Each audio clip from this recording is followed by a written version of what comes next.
What's up? Today, I'm going to show you a guide on how to fix controllers or gamepads that are not working, or if there are any other controller problems. As a first step, disconnect and reconnect your controller. Then, restart your computer. If that didn't work, click on the search box and type in Device Manager. Click on Device Manager. Select your controller type from the list. Right-click on your controller and choose Disable Device. Click Yes.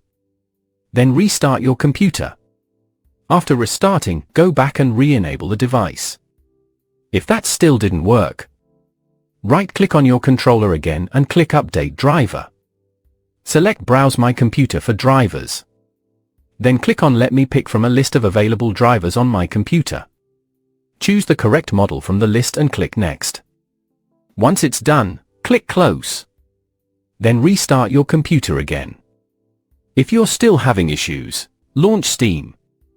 Click on the Steam menu in the top left corner and select Settings.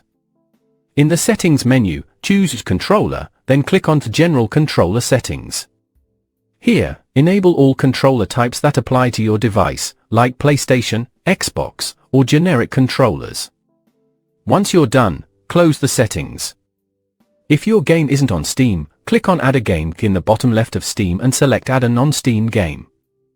Now choose the game you want to play with a controller and click Add Selected Programs. After that, go to your Steam library and select the game you added. You should see a small controller icon next to the play button. If the icon is missing, your controller isn't being detected properly. Try unplugging and plugging it back in. Click on the controller icon. Make sure Steam input is enabled. Then, click on the gamepad layout to configure your controls. After customizing your layout, click Apply Layout. Go back and you're ready to start playing with your controller. If it still doesn't work, consider using external tools like DS for Windows or X360 CE, depending on your controller type. They're easy to install and often fix compatibility issues. That's it. Enjoy your game.